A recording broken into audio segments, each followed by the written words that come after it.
Hi, we are back with another episode of Borak Bersama Maybank, and just in time for some updates on the much anticipated Malaysia Budget 2025. With announcements ranging from new tax measures to wage increases and subsidy rationalization, our research team has put together a list of items showcasing the potential impacts of how some of these Budget 2025 policies could potentially impact the stocks under our coverage. To take us through our research team's consolidated highlights, we have a first-time guest on the show, our head of Malaysian Equities Research, Ms. Wong Chew Han. Welcome onto the show, Chew Han. Thank you. Okay, so getting into things, a couple of days back, our colleagues actually put out a post detailing some of the Budget 2025's potential policy announcements. While some of them did come true, I believe some of them missed the mark slightly. So for the benefit of the audience, could you maybe run us through some of the key policy surprises that were announced, as well as some of the policies that fell within our research team's expectations? Okay, hi. Thank you, Ben, for the introduction. Now, of course, budget 2025, overall, we are positive on the macroeconomic as well as the fiscal measures. And in terms of surprises, as far as we're concerned, there are five actually. Number one is the development allocation. Now, that was sustained at 86 billion ringgit, unchanged year on year. Now, the second surprise was the 2% dividend tax on individuals. The third surprise was actually the broadening of a service tax to fee-based financial services. Another surprise was the carbon tax introduction in 2026. While this has been spoken about for the last 1-2 years, the sort of timing caught us by surprise. Now, the other surprise was the mandatory EPF contribution for non-citizen workers. Now, what have been within our expectations, there are three of them. Number one is the higher level of minimum wage. Two, higher CPO price threshold for windfall profit levy.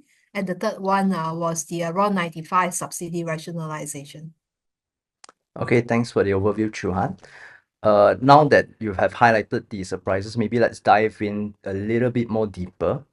So, of the ones that you highlighted, maybe could you give us some color on the 2% individual dividend tax, the service tax on fee-based financial services, carbon tax reduction, as well as the mandatory non-citizen EPF contribution? Yeah, sure, Ben. So let's start with the 2% dividend tax on individuals. Now, bear in mind, this is actually on individuals, dividends received by individuals, but not dividends received by corporations or companies. Yeah. So dividend tax on individuals will be introduced next year, 2025. The new dividend tax will cover number one, dividend distributed from company profits. Two, individuals who are resident and non-resident. Three, annual dividend income of more than 100,000 ringgit. Now, the rate is 2% on chargeable dividend income after considering allowances and deductions. Now, there are exemptions, though, for dividends from abroad, dividend income distributed from profits of company currently enjoying tax holiday and reinvestment allowances, dividend distributed by closed-end funds, and also dividend distributed by EPF, LTAT, ASNB, and any other unit trust. All right. So this new tax applies to dividend distributed by both private and public listed companies. And overall, in the broader scheme of things, we view this new tax as just very marginally negative on the Malaysia equity market. Now, the other surprises was, of course, the broadening of a service tax to fee-based financial institutions.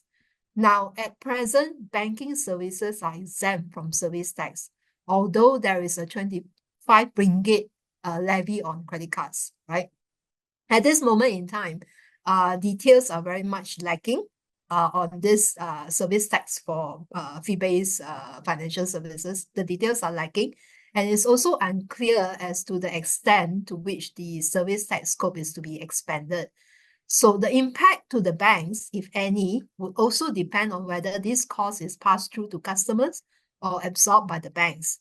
Now, in the worst case scenario, assuming the banks absorb the cost and the service tax rate of 8%, okay, assuming that, and also assuming that the service tax is levied across the bank's total net fee income, right? So we estimate the average impact to be manageable at around 2% to bank earnings. The other surprise is the carbon tax introduction in 2026. But that's very much confined, or what the government wants to do is to introduce this carbon tax on the iron and steel and energy industries. All right. So these two industries. But then again, there are no details on the quantum, the percentage, as well as the structure. Nonetheless, we view this initiative as positive to the renewable energy sector, as this can be implemented alongside carbon trading, which increases transparency and encourages investments for more renewable energy or RE projects. Now, the other surprise, the fourth surprise, is actually the mandatory EPF contribution for non-citizen or foreign workers. And what the government wants to do or plan to do is to mandate all non-citizen workers to contribute to EPF. So there are two parts to it. New foreign worker contracts will require an EPF contribution at the rate of 11% by the employees and 12 to 13% for the employers. This is actually the statutory rate for all citizens. Now, for those that already have existing foreign workers, and their employers, they will start off with a 2% rate each by the employee and the employer. And they have a 6-year period to bring that rate, the EPF contribution rate, up to the current citizen statutory rate. All right. So while this will raise the cost of doing business, the phased approach over a 6-year period, it actually will allow businesses to gradually adapt to this new cost obligation. And some of the affected sectors, obviously those with higher percentage of foreign workers, include the consumer, the plantation, as well as to a certain extent the technology sector. Now with that out of the way, I think there were also three items that were within our expectations. Maybe we can talk a little bit more about the effects of the minimum wage, the new CPO price windfall profit levy, as well as, I think this one is on everybody's mind, the RON 95 subsidy rationalization, right? Yes, okay. Let's start off with the minimum wage. Now, these what you have mentioned, Ben, just now, were very much within our expectations. As for the minimum wage, the higher minimum wage, what has been announced is that the level, all right, will increase from the current 1,500 ringgit per month to 1,700 ringgit per month, effective 1st of February 2025.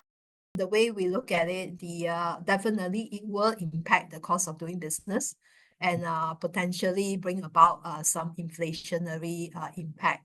But having said that, overall, yeah, it will be positive for the consumer sector, especially the B40s, because the higher disposable income, all right, will support consumer demand, and it will definitely provide relief to consumers who have struggled with household cost inflationary pressures in the recent years. Now, the other one I want to talk about is actually the new CPO price windfall profit levy. Now, this levy, all right, or the level of a CPO price threshold for this levy will be raised by 150 ringgit to 3,150 ringgit for Peninsular Malaysia, and to 3,650 ringgit to Sabah and Sarawak. And this is going to be effective 1st of January 2025. This revision is a small positive to planters in terms of their earnings. And based on our preliminary estimates, the plantation companies under our coverage will save about 0.2 million ringgit up to slightly under 17 million ringgit per annum in terms of this savings. And this is actually based on our assumption of 3,700 ringgit per ton CPO price assumption for next year. Now, of course, the savings in this windfall profit levy will help to mitigate new cost pressures in the form of higher minimum wage for the plantation sector. Now, the third one I want to talk about is actually the RON 95 subsidy rationalization.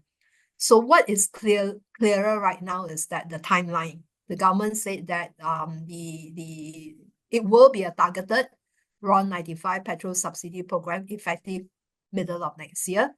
And also it's very clearly spelled out that the targets are actually the foreigners, as well as the top 15% of the wealthiest Malaysians. This is what they term as a T15, all right, a new term. So these two categories of users consume about 40% of the subsidized RON 95 petrol. Now, what is the impact? Based on past experience, RON 95 price hikes always had a substantial negative impact on consumer sentiment whenever it was increased quite a fair bit. And with the previous hikes being very much broad-based. So now, what was mentioned in Budget 2025 is more of a targeted, all right, rationalization. Thanks, Chew Han. Now that we've covered some of the highlights from the budget 2025, could you give us an idea of which sectors could potentially benefit from the new policies? Now, in terms of sectors, they are beneficiaries, of course. Aviation, gaming, and construction are quite clear beneficiaries of Budget 2025. All right. Especially aviation and gaming should benefit from the very high sort of tourism budget in history for next year. Losers from budget 2025 include the plantation sector. For consumer and technology, at best, we think the impact budget 2025 is neutral. That's because of labor cost headwinds, but with some offsetting factors. And for the banks, it's mildly negative if the new service tax is not passed on. Now, the other sector I mentioned about is construction. Construction, they are actually net beneficiary of budget 2025, despite sort of like flattish year-on-year gross development expenditure allocation. All right. What we like about the budget measures are that, of course, there is actually a long list of projects to be implemented next year. One of them is the Penang, or right now they're calling it Mutiara Line LRT. So that looks set to take off from end of this year or even early next year. And the other list of projects include flood mitigations projects in Pahang, Selangor, as well as highway projects in both Peninsula and East Malaysia. All right, thanks, Chew Han. Quickly glancing through the report, just want to confirm that our FBM KLCI target and our top buy calls are mostly unchanged from the second half market outlook, right? Yes, Ben, you're right. So we made no change to our CI target and our sector weights, as well as the top buys for Malaysia equities. All right, Chew Han, aside to the audience, you can catch our Malaysia Budget 2025 report on the Maybank Trade MY app. Just head on over to the Insights tab and you'll be able to find the report there. And for those who are looking to kickstart your trading journey, you can apply for a CDS or trading account online via the QR code on screen now. If you need a more personal touch, you can also approach our sales representatives and they can help you get started on that as well. With that, we'll catch everyone in the next episode. But until then, this is Ben signing off.